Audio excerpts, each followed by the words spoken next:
Hello everyone. Now you will hear a brief retelling of the movie Echelon Conspiracy. Enjoy the movie. A lady in Washington, D.C. follows a text message claiming to have found the answers she's looking for beneath crossing 1114 and heads to the nearby metro station. But when she gets there, all she discovers is that she's dead. An oncoming train quickly takes her life. Max, an American computer engineer, is wrapping up his final assignment in Thailand in the meantime. After that, as he prepares to head back home, he returns to the hotel and is taken aback to see a parcel there that has no sender. He discovers a highly contemporary phone inside, but there are no instructions on how to use it. Max chooses to put it off for the time being and switches on the news, which is still debating the contentious security budget measure that would allow the NSA to modernize its existing global monitoring capabilities. Just thereafter, Max receives a message on the new phone from an anonymous source informing him that the hotel is only going to be half price this weekend. Max finds out from reception that the promotion is real, therefore he chooses to extend his stay by 2 days. A bald guy in Russia also gets a text message at the same time informing him that another phone has been found. Over the weekend, Max unwinds and enjoys himself while continuing to follow the news. This enables him to discover that the measure has failed by 1 vote, but Burke, the NSA director and backer of the bill, won't address the issue. Max discovers another startling revelation while watching the news. No one survived the crash of the airplane he was scheduled to take home, which means Max is still alive because of the phone message. In relation to the phone, Max receives another text message advising him to purchase stock in a business called Sinister, but he chooses to disregard it. Later, as he passes the front desk, Max compliments the staff on the hotel's excellent promotion marketing strategy, but they have no idea what he means. When Max gets back to his room, he tries to call the phone company to see if he can figure out who sent the message, but it shows unknown sender on this system too. The news indicates that Siser's shares are surging, which implies that Max has lost out on a significant investment opportunity, adding to the mystery. Max receives a second text message instructing him to travel to Prague in the Czech Republic the next morning, and this time he chooses to comply. Upon his arrival at the airport, Yuri, a Russian taxi driver, offers to take him into town in his ancient vehicle. Max is hesitant to agree since Yuri is quite aggressive, but in the end, he gives in because Yuri promises a flat, low price. Since dealing with gadgets is his part-time business, Yuri uses the opportunity to offer Max his card when he encounters Max's phone during the journey, which surprises him because that model isn't yet officially released. Max phones the delivery firm after arriving at the hotel, but they are unable to provide sender information due to privacy concerns. A second message tells him to get to the casino and play slot machine 13, which will strike the jackpot in 4 more spins at that precise moment. Although the machine is now being used by someone else, Max is so eager to seize the chance that he pays the other player €100 to take control of it. Max gets to play next when the man departs, and he wins the jackpot just as the text prophesied. The security crew witnesses the entire interaction since the casino is equipped with surveillance cameras throughout, and John gives his guys the order to watch Max. After that, Max receives a message telling him to go to blackjack table number 6. He does as instructed and wins again by exchanging his reward for chips to place a full stake. When John sees that Max is using his phone while playing, he sends one of his security personnel to inform Max that cell phones are not permitted in the casino. Max calls Yuri to ask for help in figuring out how to access the texts without having to carry about his phone since he isn't ready to give up on this chance just yet. Max comes to the hotel and discovers a couple fighting in the hallway after Yuri agrees to help, but it will take some hours. Max defends Camilla when she appears to be trying to flee from a crazed man, and in doing so, the man gives him a punch that knocks him unconscious. Camilla clones Max's phone SIM card as soon as he falls unconscious, then wakes him up to explain it was all a performance. Max seizes the opportunity to flirt with Camilla as the other guy leaves, and they decide to speak later. In the meanwhile, John's team finds that none of the systems have a record of Max's communications, which is absurd. Returning to Max, Yuri sets up a Bluetooth text-to-speech transmitter on his phone so that Max may enter the casino with just an earpiece. The anonymous letters also amaze Yuri since they conceal the sender.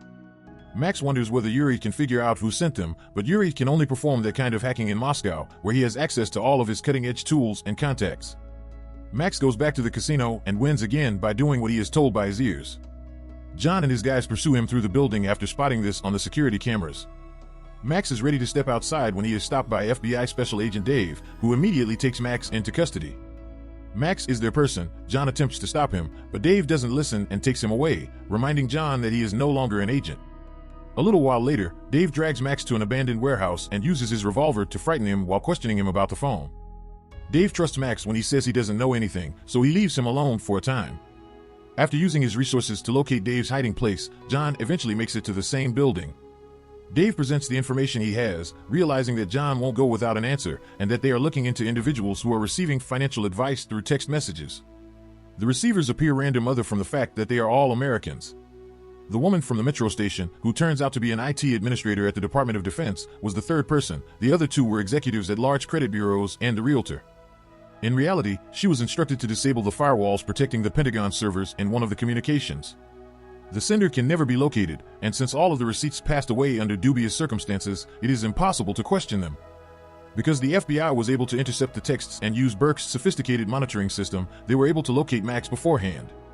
In order to stay out of jail, Max joins John and Dave in their cooperative efforts. For his own protection, Max cannot leave the hotel, and Dave will retain the phone for the evening. When John visits Mueller, the owner of the casino, the next day, he is given the directive to use every resource at his disposal to identify the author of those messages. Dave phones Burke in the meanwhile, and he consents to launch his tracking system in 3 hours. Max is bored in the hotel until Camilla calls, at which point they share a drink at the bar and get closer via shared experiences. Sadly, John and Dave, who have come to pick up Max in order to start a plan, ruin their small date. Max will have to follow the directions as normal until they are completed, since they have isolated the trail and now require 3 messages for a lock. John gives Max some more chips to get him started in order to do this. Max goes back to the casino and wagers everything, but this time he loses and gets a message saying that he will be killed if he switches off the phone once more. Although this seems like a catastrophe, Burke's men are able to locate the sender in Maryland, USA, thanks to the messages. Burke, however, urges everyone to immediately stop using any tracking equipment as soon as he learns of this, and he then phones Dave to cancel the mission since it appears that the NSA's Echelon monitoring program is involved. John may surmise that Echelon is involved, but Dave complies with orders and tells Max and John that the grounds for the firing are confidential. Burke is going mad at the NSA headquarters, trying to figure out who broke into Echelon to transmit these texts, but there is no evidence of any illegal access on the system. After a while, John tells Mueller that Dave departed with the phone and his notion regarding Echelon, and Mueller gives him the order to watch Max closely. Given his continued life, he could hear from this enigmatic group once again. Max pays Camilla a visit in the evening and they spend the night together while talking about their future goals. The next morning, Camilla receives a call reminding her to keep Max occupied and inside the apartment while he is preoccupied. Burke instructs Dave to dispatch an agent posing as Max after he receives a text on the phone that has an address.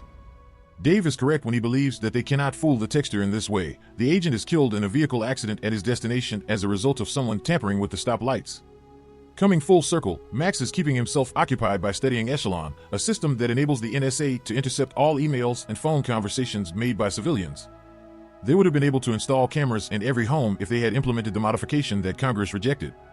In an attempt to divert his attention, Camilla becomes loving and brings up Max's homeland of Omaha, something he has never disclosed to her. Max is devastated to learn that Camilla is employed by someone, but before they can talk more, Camilla spots a sniper on the roof across the street and shoves Max to the ground to avoid being shot. Camilla conceals Max in the toilet as she tries to find the gun she stashed beneath the kitchen table since she can see mercenaries approaching from her security camera. As a result, the sniper can see her and shoot her in the arm, forcing Camilla to give up the pistol and use a fire poker to stab the door before running away. One of the mercenaries dies as a result of the successful stabbing, but the other escapes and enters the house where he hears Max making noise in the restroom. Camilla takes a chance to escape the apartment, evading the sniper's bullets, and confronts the hired gun to engage in combat in order to save Max. The mercenary overwhelms Camilla with a single swift motion, and Max assists her by slashing the man in the leg with a brush. This provides Camilla the opportunity to kill him for good, but the sniper gets away when he hears the oncoming police siren. Unexpectedly, John, who has been collaborating with Camilla, enters the restroom. After John takes Max out of the flat due to security breaches, Dave finds a fresh message on the phone when he finds it and decides to retrieve Max or face death. John tells Max that they need to keep quiet since you can't just drive away from the NSA. Max leaves with John in his car. But Max has an idea. He wants to see Yuri in Moscow as he might be able to decipher his SIM card. Max persuades John to go since they don't have someplace else to go and Russia has more sophisticated systems than the USA. John first rejects because he believes they can't trust some random person. Luckily, John may ask Mueller for safe travel to Russia since he has the information on the cloned SIM card that Camilla obtained. Burke's eavesdropping apparatus alerts him to their whereabouts as soon as they arrive in Moscow, so he sends Dave to pursue them. When John threatens Yuri and says he will finish the task in 3 hours, Yuri claims he doesn't know anything. John and Max visit Yuri. After that, when John and Max take a stroll around the city, Max finds out why John left the FBI. He talked too much and disagreed with Burke's tracking practices. When they return to Yuri's apartment 3 hours later, they find that Echelon itself delivered the messages. No one had entered it to do so. All of the texts it sent contained information gleaned from its ability to spy on everything. For example, it was able to predict the flight's crash by intercepting the fuel analysis. It also learned about Caesar's stock through reading the owner's correspondence with investors. And it was able to predict everything in the casino by quickly counting cards and monitoring movements on the slot machines. The FBI shows up unexpectedly to interrupt their talk, so John and Max flee by stealing a neighbor's van and running out the back door. This starts an automobile pursuit across the city, which comes to a stop when John and Max drive off course and are trapped in front of a train that is passing. Luckily, John is armed, so as soon as Dave gets out of his car, John opens fire and causes the automobile to blow up. Reversing the call, Dave tells Max that they need him because Echelon would only speak with him and that not even Burke can touch him at this point. Since the NSA is aware that Echelon is the one transmitting the signals, Dave convinces Max to cooperate after Max threatens him with his own gun. The group takes a plane to Omaha since the following communication has the address of Max's very first computer job. Max had always thought it was an odd facility to store servers in, but the location they're heading to is a converted hangar acquired by a startup seeking to lease bandwidth. The firm was sold at auction before it ever started, the location hasn't been entered since the sale, and they can't seem to locate the current owner, so the prospective customers hadn't liked it either. The FBI enters the building, which is empty but for the servers, by blowing up the entrance when they get there. Burke grants his okay, and Max goes to work after receiving a message requesting him to authorize BIOS, which would enable the servers to accept outside data. They quickly get access to the servers thanks to Max's admin password, but they discover that they are absolutely empty. As the party exits the building, believing they have wasted their time, a second agent arrives with crucial information. The building's owner was the realtor who passed away due to messages received, and Max's phone was also purchased using his credit card. Max returns to the facility out of suspicion and finds that Echelon is migrating from its home computer onto these servers, meaning Burke no longer has control over it. It also clarifies why Max was picked. Max was the only one with a key, and Echelon wanted to move. Echelon had used the IT lady from the train to drop the firewalls so he could escape the Pentagon. Its strategy is fairly straightforward. Echelon relocated so that it could upgrade itself since Congress refused to authorize the update. This edifice is really a temporary abode. It will soon make its home on every computer connected to the internet. Dave gives Max the command to halt, but he receives a message telling him don't even try it. At that point, Max realizes that Echelon is displaying financial information to him since it has held the money of the whole population hostage. This clarifies the death of the final victim, who was employed at the nation's biggest credit data storage center. As everyone would lose their money if the plant blew up, Max starts figuring out how to get past the security failsafes in order to easily halt the upgrade. Dave phones Burke to give him an update on the issue, but it turns out that Burke is opposed to them closing Echelon since this is what he has always desired and he now has presidential approval and doesn't have to wait for Congress to alter their thoughts. Burke fires Dave for defying these orders, and he sends the other agents to pursue John and Dave. When Max discovers the computer has a camera and microphone, he gets an idea. He puts on the earpiece and is able to speak with Echelon directly while Dave and John try their best to repel the oncoming onslaught with the little weapons they have. Max starts to raise questions, and Echelon responds that his main responsibility is to safeguard the country's national security, which it describes as a country of individuals whose liberties are guaranteed by the Constitution. Any danger to that liberty needs to be removed, so Max is still able to take action. He instructs Echelon to look up any web article critical of the updated law. After gaining knowledge of all this, Echelon concludes that it poses a threat to American freedom and shuts down, just in time to see Dave and John overpowered by the FBI and everyone taken into custody. Burke eventually starts offering the president inadequate justifications and accepting blame for the situation. This also implies that he will have to come before the Senate Intelligence Oversight Committee, which will almost certainly have him removed. When Mueller learns that the issue has been resolved, he rejoices, and Max is quickly out of jail since Camilla has covered everyone's bail. Because they don't want the public to know about what happened, no one will be filing charges. Burke is in jeopardy, so John weighs Dave's offer to return to the FBI while Max meets up with Camilla. Camilla says that Mueller paid the bond amount and also sent Max a sizable check as a token of appreciation. Max decides he needs a holiday and extends an invitation to Camilla to visit France, since it was her dream. Max receives a message from Yuri at that very time, congratulating him on a job well done.